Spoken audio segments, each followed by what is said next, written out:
Hay una presentación poco ordenada de Hernando. Hernando, psicólogo de profesión, caminante de oficio, controvertido de manía. Fue profesor de la Javeriana durante varios tiempo. Inició la maestría de planeamiento regional, creo que en la misma Javeriana. Hizo cursos en Harvard. Defensor de derechos humanos, asesor de comunidades de todo tipo, del sector popular, en temas de desarrollo y crecimiento territorial, alcalde de Chapinero en 2 ocasiones, secretario de Desarrollo Social y Económico, candidato a la alcaldía, mejor dicho. ¿Qué puedo agregar a su presentación, Hernán? No, con eso está muy bien. Y no Bueno, paso del anonimato al de prestigio. es parte de del paisaje. Le habíamos pedido a Hernando que nos sugiriera temas para los exposiciones de los estudiantes de Cátedra Bogotá, y él muy amablemente nos mandó 15 consideraciones que él tiene por el cual considera que Bogotá es una maravilla. Entonces yo voy a leer cada uno de los titulares y la idea es que Hernando nos comente, nos amplíe, nos referencie, nos sugiera situaciones para que los estudiantes, cuando vayan a hacer su trabajo, así lo tengan a bien. Entonces, dice Hernando en su primera condición de maravilla de Bogotá: el paisaje y la arquitectura de sus nubes. Si viviera en Bogotá, sería un coleccionista de nubes. ¿Qué es esta maravilla? Yo. Bueno, muy bien. Quizás de pronto lo primero que habría que decir sobre la ciudad de Bogotá es que es una ciudad que está, digámoslo así, metida en un paisaje que la hace muy particular. Es una ciudad que tiene unas condiciones climáticas como muy pocas ciudades en el mundo, por su posición además enclavada en toda la cordillera de los Andes, pero sobre todo en ella confluyen una gran cantidad de fuerzas, de vientos y de mareas, por decirlo de alguna manera, de movimientos de lluvias que la hacen bastante particular. Y quizás de pronto uno de los elementos que más aparece en ella y que pocas veces lo notamos es que Bogotá está siempre acompañada de sus nubes. Bogotá tiene nubes perennemente. Y si alguno de nosotros quisiera jugar algún día tratando de descubrir las arquitecturas que se esconden en aquellas nubes, encontraría no solamente grandes sorpresas en términos de imaginario, sino que además se podría dar cuenta que esta ciudad nos ofrece la posibilidad de coleccionar esas nubes y coleccionar esas nubes para guardar la memoria de la forma, la memoria de los lugares que se nos insinúan en cada una de ellas. Por eso quise comenzar con esa sentencia de Jorge Luis Borges, en alguna vez cuando visitara Bogotá, dijo que si viviera en esta ciudad, él sería antes que nada un coleccionista de nubes. Fue capaz entonces Borges de mirar hacia el cielo. Muchas veces nosotros lo despreciamos en el cielo, y él fue capaz de mirar hacia el cielo para poder entonces darse cuenta que uno de sus atributos fundamentales en esta ciudad es precisamente el paisaje de nubes que la ciudad ofrece. Y luego Hernando, en un segundo punto, que parece entrelazado con el primero, dice: por la confluencia de vientos, la biodiversidad de su entorno próximo y remoto y los humedales que nutren el territorio, se decanta y deposita en su subsuelo la mayor variedad arqueológica de polen del planeta. Tomás Van der Hamen. Sí, hay que hacerle un reconocimiento muy especial a Tomás Van der Hamen, que en algún día me enseñara que la ciudad de Bogotá, una de sus grandes riquezas es que guarda en su subsuelo uno de los, llamémoslo así, silos de polen más grandes del mundo. Aquí llegan por el viento y la confluencia de dichos vientos, polen de distintas especies de flora y se van decantando y van decantándose en el subsuelo. Y como este subsuelo es bastante húmedo, es acuífero, allí permanecen. Y nos decía Tomás Van der Hamen en aquella oportunidad que Bogotá tiene como gran patrimonio biológico la memoria de todos estos genética, por decirlo mismo, la memoria genética de todo este polen. Recordemos que el estudio del polen fue una de las grandes aportaciones que hizo Tomás Van der Hamen la ciudad y al país y a la ciencia. Y que este punto que nos señalaba pocas veces se dice, pocas veces se conoce.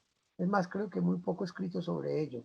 Yo por aquí dentro de mi biblioteca, en alguno de esos rincones, tengo escondido un artículo que él me regalara al respecto y que para mí es una de las grandes joyas de conocimiento sobre Bogotá.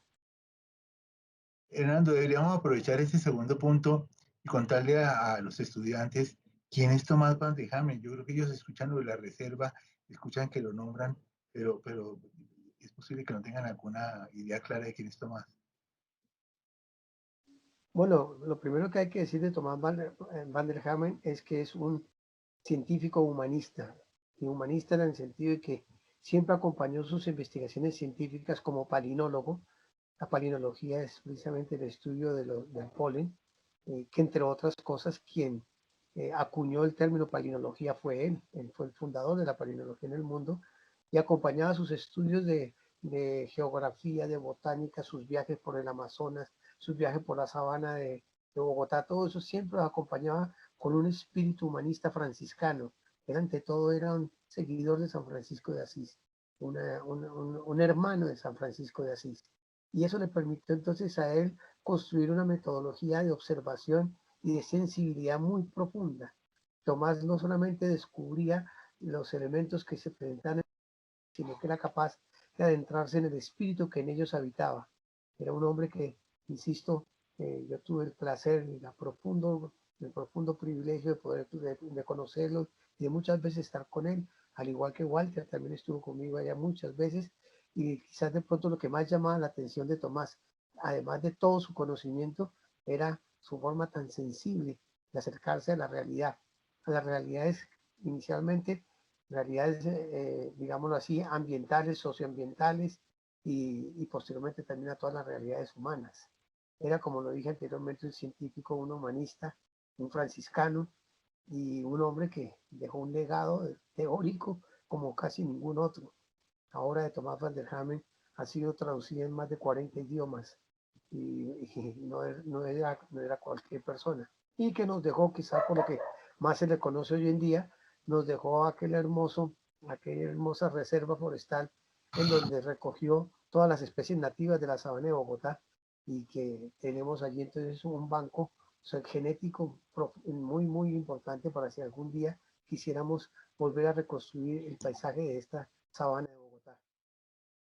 Apoyados en ese tema y en ese punto, Hernando anota en el tercera maravilla, dice, los múltiples humedales que contiene albergan aves migratorias estacionarias de diversas especies en diferentes épocas del año.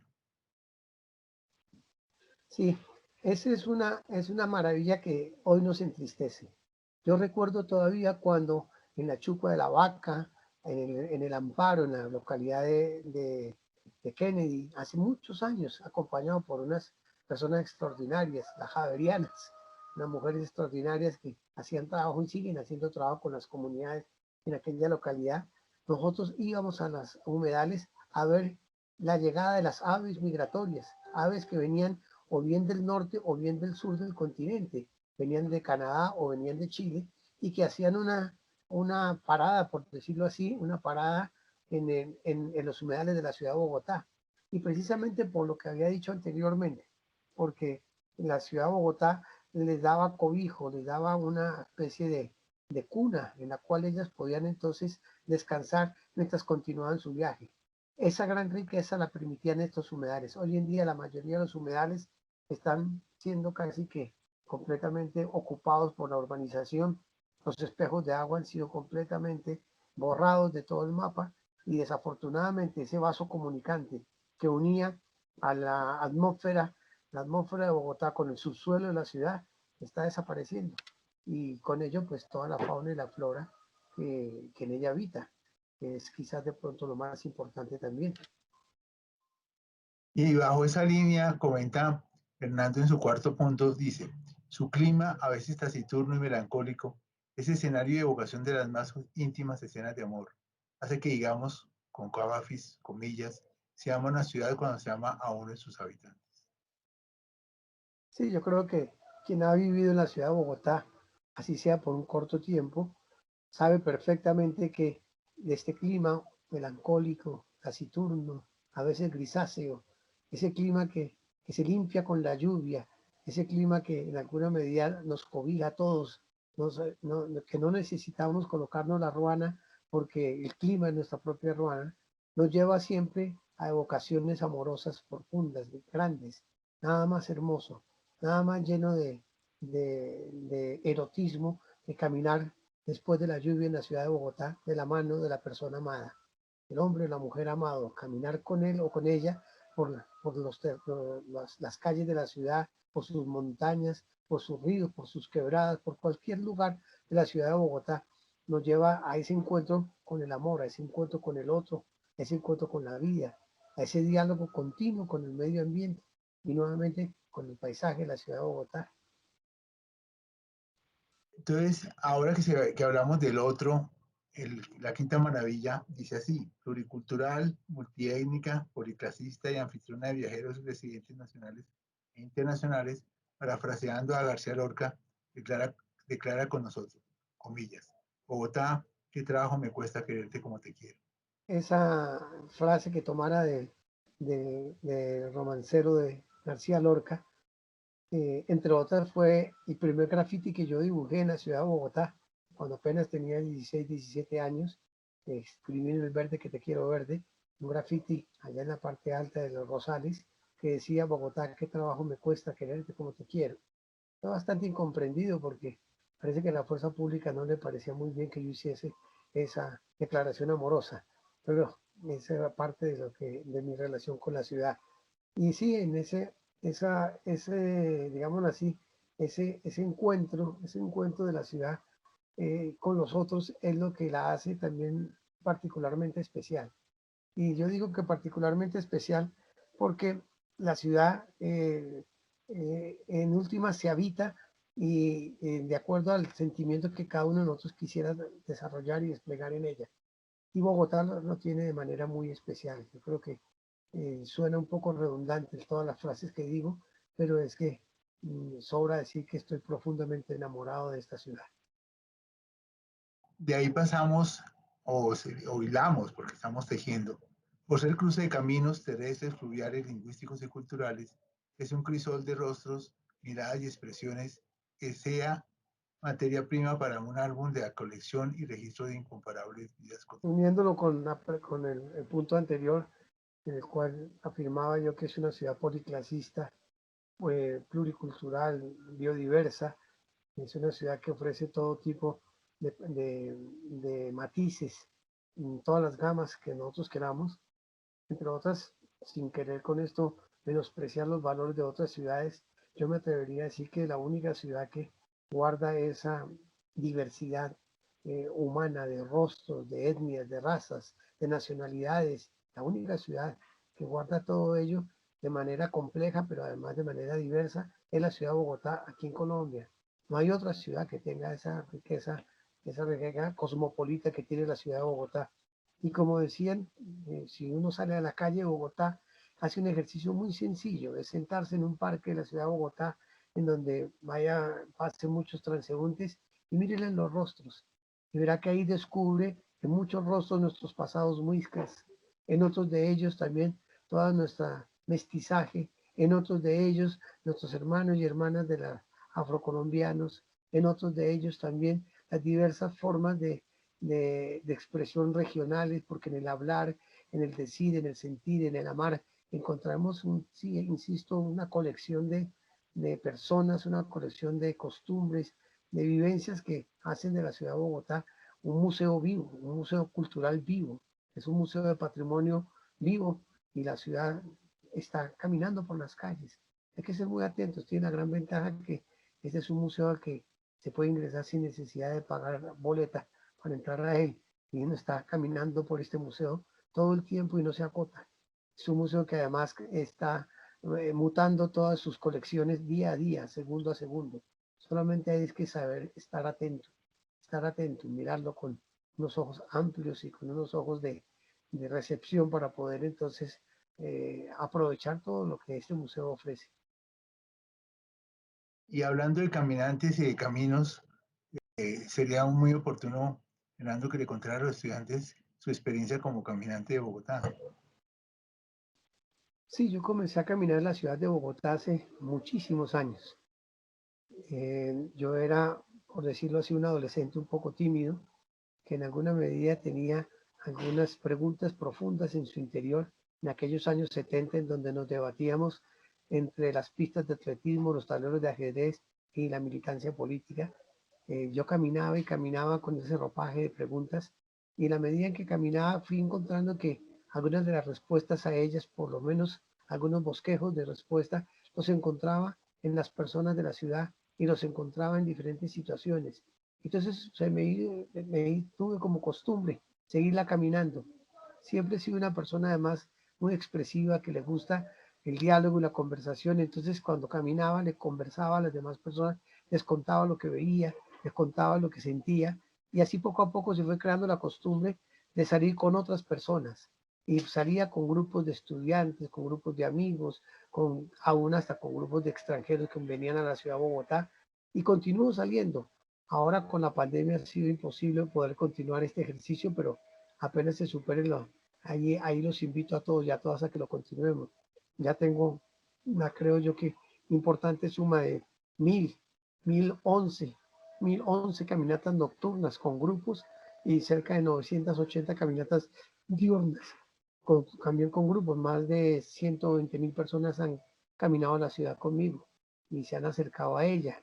Y para mí ha sido un privilegio y un placer, porque cada vez que camino con alguien, me lleva de la mano de otras historias y de otras miradas que enriquecen mi limitada mirada y también mi limitada historia, claro está. Maravilla 7. 32 cuerpos de agua que descienden de los cerros orientales, alimentando la cuenca del río Bogotá, perfilan un ecoclima que es un corredor continuo de especies de fauna y flora insospechadas. Vuelvo a recoger entonces las enseñanzas de Tomás Van der Ham. Tomás nos enseñaba que si bien la ciudad en su expresión norte-sur, había que empezar a mirarla también en su relación oriente-occidente. Y al decir el oriente-occidente nos hablaba de la ecoclina, de esos corredores de agua que bajan de la cordillera, se sumergen algunos de ellos a través de los humedales y que finalmente terminan nutriéndose o bien de superficie o bien en la profundidad con la cuenca del río Bogotá. Son 32 cuerpos de agua que descendían de nuestras cordilleras hacia la gran planicie que en su momento era una gran laguna también, un gran lago de la ciudad de Bogotá. Desafortunadamente hoy buena parte de esos 32 cuerpos o están subterranizados a través de las redes de alcantarillado de la ciudad de Bogotá o están desafortunadamente, insisto, en un deterioro ambiental que ya ni siquiera se puede decir que sean cuerpos de agua. Claro está que también hay que señalar que hay muchas personas, muchas, algunas organización y también algunos ejercicios de gobierno que han avanzado en la recuperación de estos cuerpos de agua. Esperamos que algún día podamos volver a decir cuáles son nuestros 32 cuerpos de agua y podamos entonces recorrer la ciudad en el sentido oriente-occidente, que muchas veces lo olvidamos completamente. Si acaso de pronto alguna que otra avenida que va en el sentido oriente-occidente, pero más que las avenidas son poder nosotros deambular por esos corredores fluviales, el río Arzobispo, el río San Francisco, el Tunjuelo, bueno, tantos otros, la Quebrada de la Vieja, bueno, toda la cantidad de cuerpos de agua que componen esa ecoclina que une la parte alta de la cordillera hasta la parte baja de la sabana de Bogotá, entre otras porque la ecoclina es la que permite que exista una línea de continuidad de fauna y de flora. Cada vez que nosotros le atravesamos un objeto físico a la ecoclínica, bien sea una urbanización, bien sea una avenida, estamos impidiendo que se mantenga el tráfico continuo de las especies de fauna y de flora que descienden hacia el río Bogotá. Y en ese sentido, pues estamos impidiendo que el hábitat de la ciudad de Bogotá continúe con su curso natural, que es su curso propio. Y ya que sale a mención el tema de los cerros, dice Hernández en el punto 8, en su zona rural, de la mano de municipios vecinos, alberga especies de aves, el colibrí más grande y el más pequeño del mundo, anfibios, ranas diversas y flores de nuevos colores y aromas insospechados únicas en el planeta. para mí ha sido tan fascinante ello que precisamente estoy viviendo en ese territorio ahora. Soy vecino del municipio de Choachí y el pequeño terruño que tengo aquí precisamente lo bauticé el colibrí. El colibrí porque aquí están la mayor especie de diversidad de colibrís, tanto en colores y formas como en tamaños que hay en el mundo entero. Yo hoy precisamente le comentaba a mi hijo que, parafraseando un poco a José Arcadio y el ejercicio que hacía él, a través del cual Melquíades podía saber dónde quedaba Macondo, algún día me gustaría poder invitar a mis amigos y cuando me preguntaran, ¿y cuáles son las indicaciones para llegar a su casa? Y yo les diría, se pare en la parte alta de la cordillera y escuche atentamente el canto de los colibríes y sigue el canto de los colibríes y allí donde ellos se aposentan, allí donde ellos se refugian, ahí queda mi casa y ahí encontrarán mi casa. Siguiendo el canto de los colibríes como Melquíades, sigue el canto de las aves, que allí que había llevado José Arcadio durante tanto tiempo a la alucinada Macondo. De los colibríes a, a Gabriel García Márquez y de Gabriel Márquez a los relatos. Dice aquí, el diccionario de dichos y relatos bogotanos, que son un verdadero arte lingüístico, que hace de la comprensión bogotana un diálogo de variados modismos e inflexiones idiomáticas. Sí, yo creo que es innegable, es innegable. Nada más, digamos así, placentero que escuchar a dos bogotanos en sus dichos, en sus decires, en sus formas, en sus inflexiones idiomáticas. Este es un territorio que ha recogido una tradición oral extraordinaria, no solamente por la neutralidad en la musicalidad del idioma que manejamos los bogotanos, que es una neutralidad reconocida en muchas partes, quizás de pronto solamente se encuentre una neutralidad similar en los habitantes de Lima, en el Perú, pero en muy pocos sitios se puede llegar a tener una dicción del castellano tan limpia como la que tenemos aquí.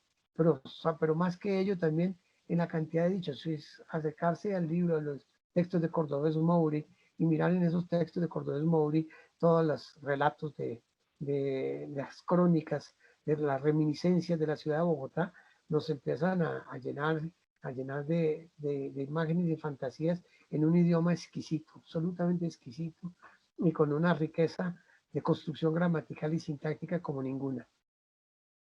Y también llena de referencias a las culturas muiscas, porque comenta Hernando en la 10ª maravilla, cuna de la ancestral cultura muisca que resguarda la magia y sabiduría de la etnia espiritual más rica de América.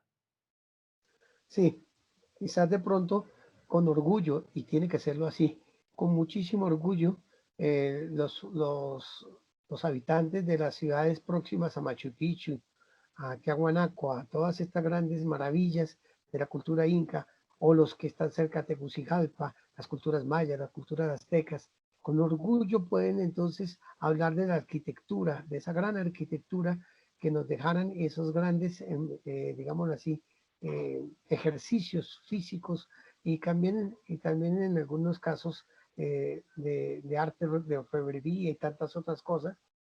Y nosotros, en cambio, desde acá los muiscas, podemos decir que aquí era el lugar del encuentro sagrado. Aquí era el lugar del encuentro de todas las culturas.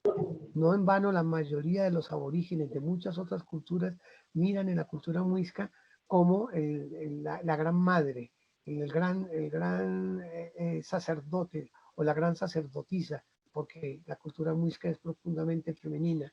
La gran sacerdotisa que oficiaba el espíritu de nuestros pueblos ancestrales.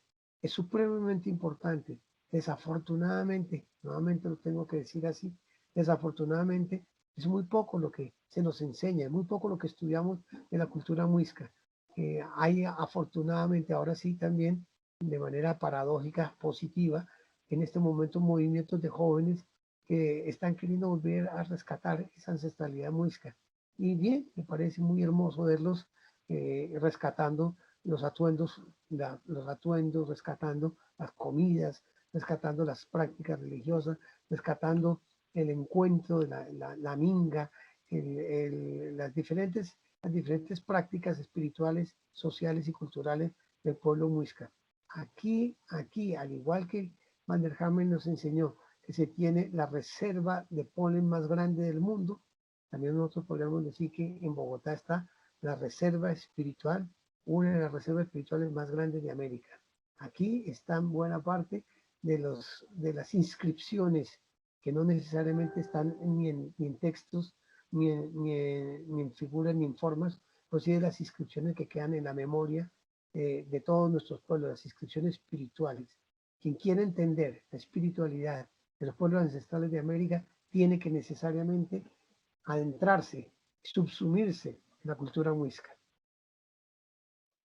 Y volvemos a la calle, Hernando. Dice usted en la 11 Maravilla, en la calle bogotana confluyen todos los emprendimientos, divertimientos y opciones de vida, más allá de su función económica formal e informal.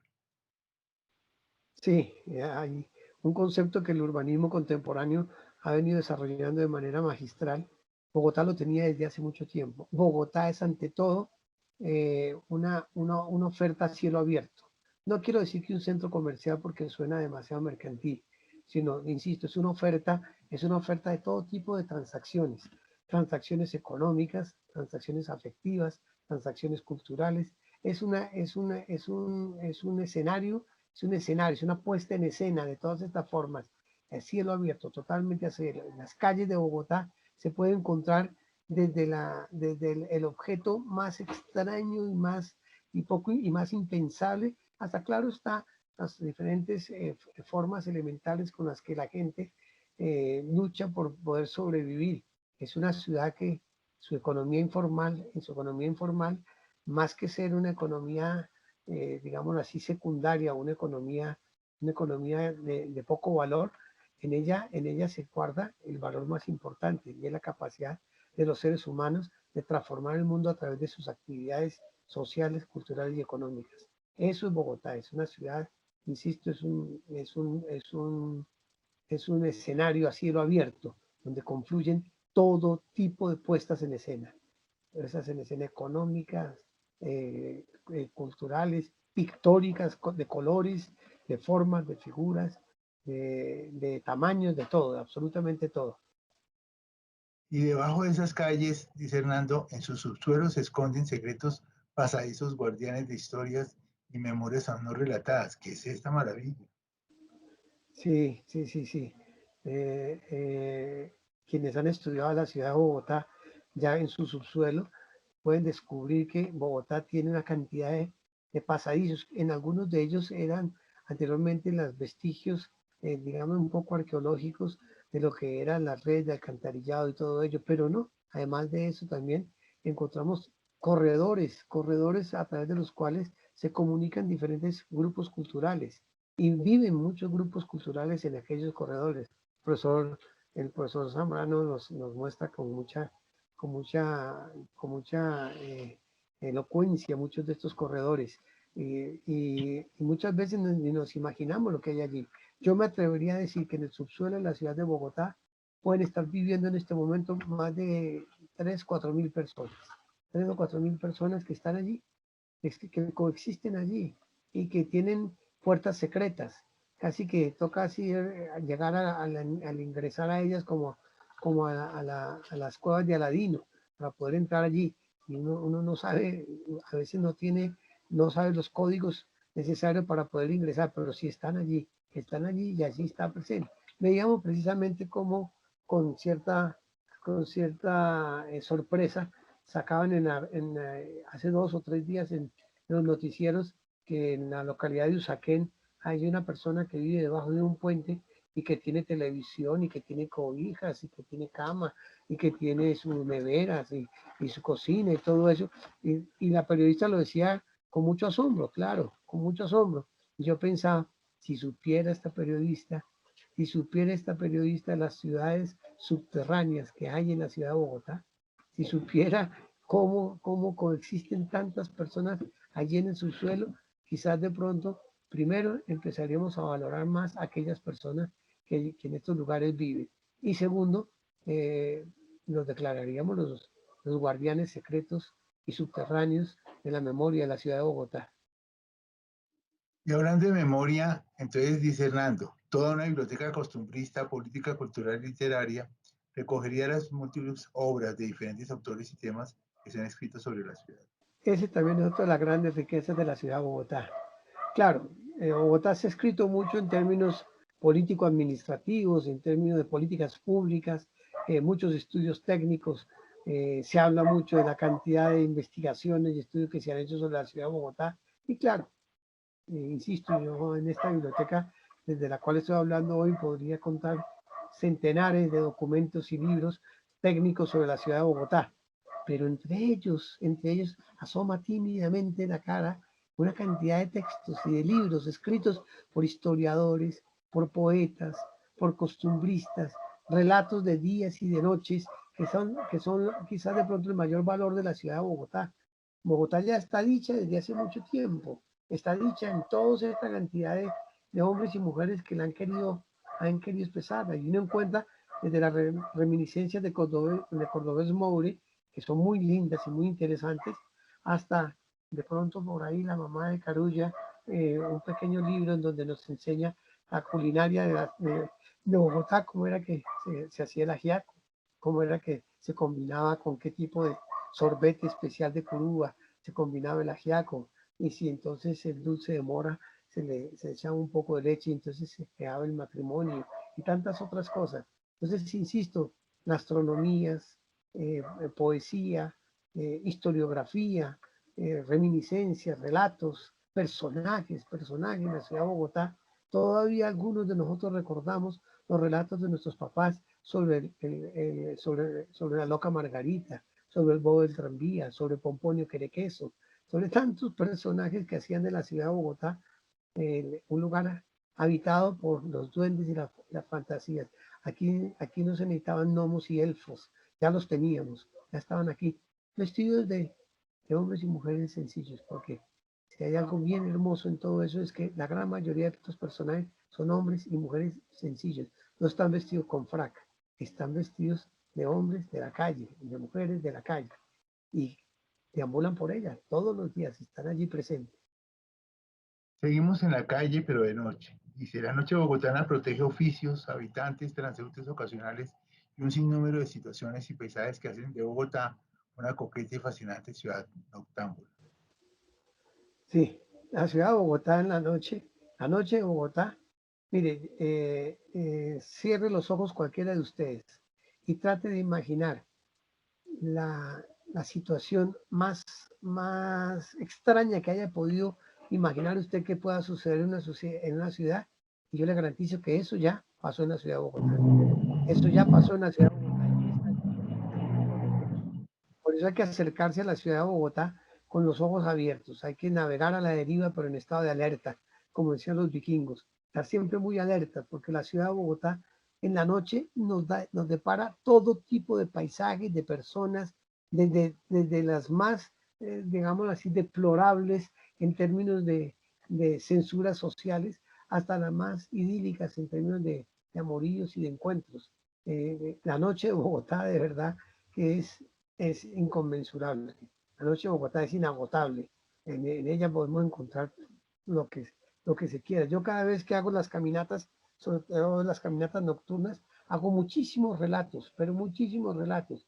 Y la gente me mira, y la gente me mira como diciendo, y eso pasó, eso pasó. El otro día recuerdo que alguien me decía con cierta sorpresa, con cierta ingenuidad generosa, porque además no lo decía de forma crítica negativa, sino de forma muy generosa, me decía, y eso que usted está diciendo, todo eso que usted está diciendo es verdad.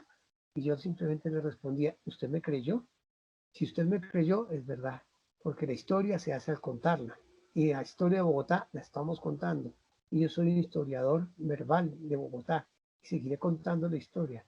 Seguiré construyendo las anécdotas y la vida que es la ciudad de Bogotá a través de todos estos relatos. Y el relato de la noche siempre va a tener, siempre va a tener para mí un espacio muy especial. Y termina Hernando con la quinceava maravilla cuando dice, hablando de historias, las historias individuales y colectivas de sus habitantes y visitantes hacen de la ciudad un relato vivo, envidiado por cualquier historiador. Sí, yo creo que Y lo dicen todos nuestros amigos y colegas, muchos con quienes hemos hablado todos estos temas, que la historia viva de Bogotá agotaría cualquier capacidad de albergue de la biblioteca más grande del planeta, porque aquí cada habitante tiene su propia historia, cada habitante tiene su propio relato. Claro, en cualquier ciudad del mundo sucede lo mismo, pero aquí tenemos una forma muy particular de compartirla colectivamente. Por eso en un determinado momento, hacia mediados del siglo pasado, los cafés de la ciudad de Bogotá eran el lugar de encuentro más codiciado por mucha gente, los cafés, los teatros también, los lugares de encuentro, siempre, siempre. El bogotano, y yo creo que ahora en la pandemia sí que ha sido uno de sus profundos dolores, los bogotanos y las bogotanas somos sujetos del encuentro, somos personas de la palabra, nos gusta echar cuentos, echar historias, es interesantísimo es solamente ir a cualquiera de los cafés del centro de la ciudad de Bogotá, a escuchar los relatos que la gente tiene de todos los acontecimientos nacionales. Aquí se opina del ciclismo, del fútbol, de la política, de la violencia, del narcotráfico, del amor, de la ternura, del encuentro, de los colores, de lo que se quiera, de lo que se quiera. Y siempre, siempre el relato es un relato vivo y vital y colectivamente construido. Es una historia, insisto, es una historia que se escribe a múltiples millones y millones de manos. Se escribe todos los días y con todas las manos de todos los que habitamos la ciudad de Bogotá. Pues Fernando, mil y mil gracias. Impresionante. eh, Tanto euforia por una ciudad que nos tiene y nos mantiene, que amamos y a veces odiamos, que reconocemos y extrañamos, pero que es nuestra ciudad, es nuestro territorio. Eh, por último, le pediría a Hernando una recomendación para esto, para los estudiantes de Cátedra Bogotá y para la cátedra. Bueno, quizás la recomendación la sintetizo en una anécdota que es quizás que es con la que yo comienzo la gran mayoría de mis caminatas. Hace muchísimos años, bastantes años, sí, hace varios años, yo irrumpía en la soledad del gran maestro de la arquitectura colombiana, para mí, uno de los grandes maestros, el profesor Martínez. El profesor Martínez irrumpía ahí en la soledad de su apartamento, el Borges de la arquitectura colombiana, porque murió casi completamente ciego. Y llegaba yo y le golpeé en la casa y le dije, profesor, usted me recibe y me responde una pregunta y él muy generosamente me dejó ingresar. Y yo le pregunté, ¿y qué es para usted la ciudad de Bogotá? Y él con un acento muy bogotano, muy sabanero, de Subachoque precisamente. Él con un acento muy sabanero me respondió, ¿a la Bogotá? Bogotá es como, como te dijera, es como un río adolescente, ¿no, Ala? Es un río que no ha terminado de decirnos cuál es su curso, ¿no? No es como el Ganges y el Támesis que ya terminaron de hablar. Es un río coqueto, sinuoso, que se desborda, que se sale, que se nos va de las manos, se nos escapa de las manos. Es Bogotá, como te dijera, es como también como esa familia que tiene dos hijos, ¿no? Ala, dos hijos, uno de ellos un pelado maravilloso, excelentes calificaciones en el colegio, tuvo unas pruebas de estado para ingresar a la universidad como ninguno, ingresó a una excelente universidad, claro está, allí conoció una pelada chilladísima, divina la pelada, y se casaron y tejieron vivieron la especie, ala. Pero el otro hijo, poquitico, poquitico, mujeriego, tomatago, sinvergüenza, sí, ala, pero uno quiere tanto hacia otro hijo, y me dijo, asómate a la ventana, mira Bogotá lo que es. Eso es un desorden, eso es un despelote, ala. Uno no sabe exactamente cómo para dónde van ni qué es lo que quieren, quienes la gobiernan y quienes creen que la pueden maniatar y llevarla al antojo de ellos. Mira, esa Bogotá es un desorden, ala. Y me dijo una frase, es quizás lo que yo diría para esta cátedra de Bogotá, y me dijo una frase que no se me va a olvidar nunca, nunca. Me dijo, ala, antes de atreverte, antes de atreverte a pronunciar la palabra Bogotá, asegúrate que te antecede un sentimiento de amor.